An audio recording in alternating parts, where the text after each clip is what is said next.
So this is an update on the KR7A build, motherboard I should say, that I sort of restored a little while ago.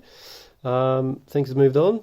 It is now in this lovely Lian Li case, and it's all complete. We've got GeForce 3 in there, and you know, all of the basics, Sound Blaster Live, that kind of good stuff. It's an Athlon XP 1700 and the gig of RAM.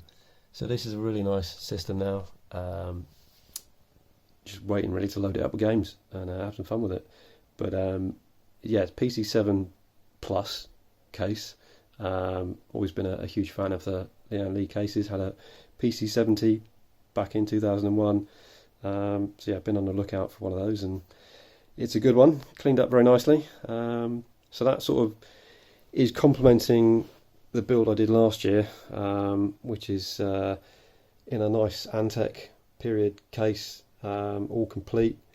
That's an Athlon Thunderbird and a GeForce 2 GTS now. That stuff full of games is absolutely fantastic. Runs everything really nicely. But the PC7 Plus, as nice as it is, it's not the PC60 I was really after, because they were pretty amazing back in the day. Obviously the PC7 came along a little bit later. So now I have these as well. Things have escalated a little bit.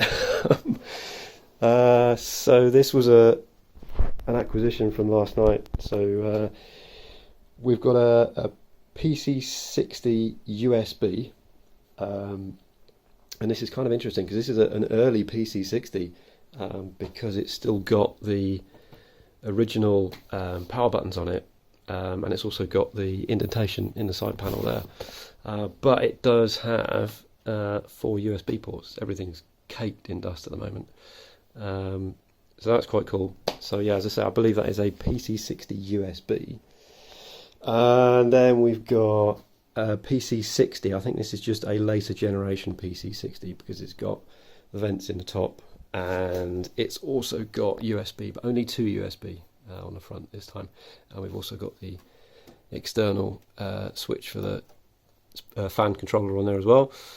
And then there's a PC60 Plus, which is quite interesting. So this is again a little bit later. So we've got the later faceplate on it. And we've got more front I/O, so we've got audio and Firewire as well as USB. But this has got some crazy cooling gubbins on the inside as well. So it's got a sort of a duct from the rear fan over the CPU, and it's got a blower exhaust as well. Never seen one like it really. It's quite cool. So yeah, from going, you know, from looking from one for one, I've suddenly I know I've got 4. So yeah. The question now is what to do with them. They do have components in. I haven't tested any of it yet. I need to, as I say, clean everything, get all the dust out and see what we've got. But I think I'm tempted to rebuild this system into one of these. Not sure which one yet. And probably try and build at least one more, probably 2. I quite fancy a Socket 7 build, maybe K62 500, something like that, with a Voodoo Banshee in it maybe. Yeah, and go from there. It'd be quite nice to have sort of 4 or so machines that are ready to go for a LAN party. That's the idea, I think. Anyway, more videos coming soon, either a build or cleanup or other bits and pieces. But yeah, more retro content coming soon.